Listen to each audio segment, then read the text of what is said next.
The last thing I expected when I pulled up to my driveway was to find a man sitting in my chair acting like he owned the place. I mean, seriously, flip-flops, Bluetooth headset, iced tea in hand, and all like this was his morning ritual. I stood there for a second, my spine making that tiny snap, and I just knew something was about to go south. I walked over and said, "Can I help you?" He turned, smiled, and said, "You must be the neighbor. I'm Travis. This is my place now." 3 words, and in that moment, I aged about 10 years. I was ready to lose my temper, but instead I just shook my head. "No, sir," I said. "This is my cabin. Been in my family since '82. He laughs. Not a chuckle, a full-on laugh. Like I'm some kind of fool. Apparently the HOA president decided this place was abandoned, signed it over to his mom, who then passed it on to him. "Yeah, that swing you're sitting in, my grandpa built it. The trees around the porch, I planted them. And the tools in the shed, my dad's fingerprints are still on them. But I kept it together. Richard, that's the guy I'm talking about, had no idea who he was messing with. All right, let's back up. My name's Jack, and I'm a custom carpenter. I don't build houses, I craft the little things. Built-in bookshelves, floating entertainment centers, kitchen islands, that's me. I work with my hands, and I'm proud of it. And because of that, I own a 2016 Ford Transit 250 van. It's white plain, nothing fancy. And yeah, it's got a dent from when I backed into a trash can a few years ago. It smells like sawdust and old coffee. It's my tool, my livelihood, and I keep it clean. It's not a luxury vehicle, it's a workhorse. Now, living in Scottsdale, Arizona, you know the deal. Gorgeous sunsets, zero humidity, landscaping straight out of a golf course.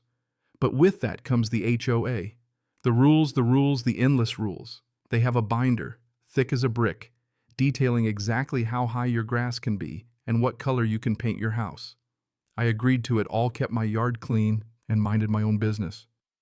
But then Richard rose to power. Richard is the president of the Desert Mirage Estates Homeowners Association. He used to be some middle manager from a company no one cares about, and now he's a full-time neighborhood dictator with way too much free time. He's the kind of guy who measures the distance between your mailbox and the curb with a tape measure. A guy who posts passive-aggressive messages on Facebook, wears khaki shorts that are way too short, and patrols the neighborhood in his golf cart looking for violations. For the first 2 years, Richard and I had an unspoken truce.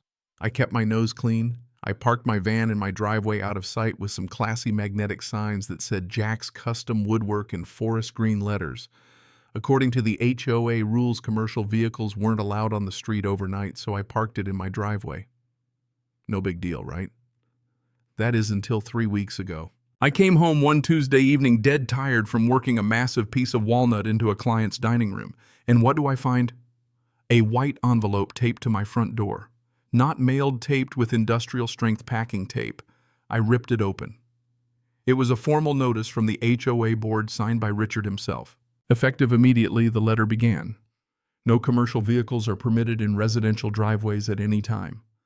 Violations will result in fines and towing at the owner's expense. Richard had written a whole rule targeting me. My van, the one I used for my business, was now in violation. I stared at the letter, stunned.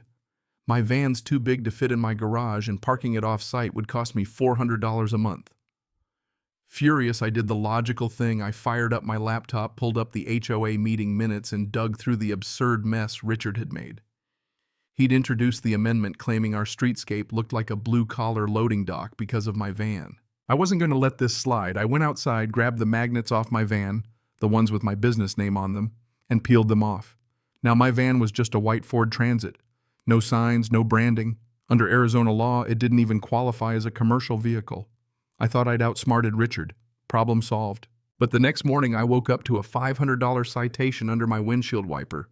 Richard had done it again. $500 for parking my personal vehicle in my own driveway. I couldn't believe it. I stormed outside, ready to confront him, but he was across the street, standing on his lawn, watering his flowers, watching me with that smirk on his face. I marched over. "Morning, Jack," he called, his voice dripping with fake sweetness. "Beautiful sunrise, isn't it?" "Yeah, it is," I said, showing him the citation. "What's this?" "That's a citation for your violation," Richard said with a sigh, like he was explaining something to a child. I pointed at my van. "Look, Richard, the signs are gone. It's just a van. My personal van. No commercial vehicle here." Richard shook his head and sighed like I was being dense. "That's a commercial vehicle, Jack. We all know what you use it for. It ruins the aesthetic of the neighborhood. Aesthetic. I couldn't believe it. I tried to argue, but it was clear that he wasn't going to listen. He didn't care about the law or logic. He just wanted to win, and he was willing to use any excuse to make me comply. I wasn't going to give up. I knew Richard's game. He was trying to break me financially, using his power to push me around. But I had a plan. I went home, brewed some coffee, and spent the next 14 hours reading the HOA NRS Scottsdale City Codes and zoning ordinances. I found a loophole that would have Richard cowering in his beige house. Turns out Scottsdale has an ordinance for temporary floats in the Satire Festival Parade. Any vehicle registered as a float gets a 60-day exemption from local parking restrictions. And that's when I found it. The Visual Artists' Rights Act of 1990, a federal law that protects artists' work from being distorted or destroyed. If I registered my van as a float for the festival, it would become a protected work of art. But I needed an artist. So I called around and found Sven, a local muralist. He was more than happy to paint my van. We decided to turn it into a massive, terrifying work of art that would make Richard lose his mind. And we did. We painted a giant banner across the van that said "Free Candy" with dripping blood-red letters and a menacing clown holding rusty saw blades.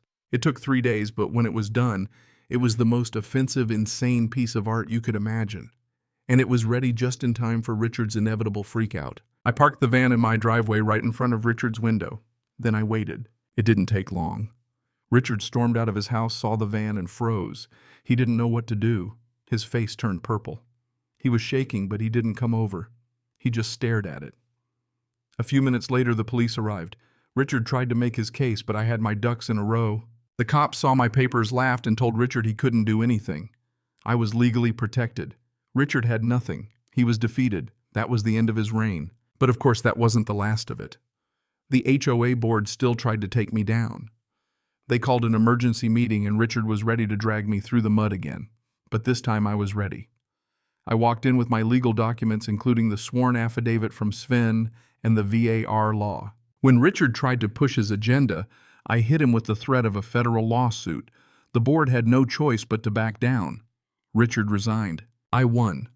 My van stayed in the driveway, and the HOA could never touch me again. And as for the van, I made good on my promise. I had Sven sign a waiver, and I washed the mural off, mostly. If you look closely today, you'll still see a tiny yellow eye staring out from the back bumper, a reminder to Richard and the whole neighborhood that I don't back down. So what do you think? Would you have done the same?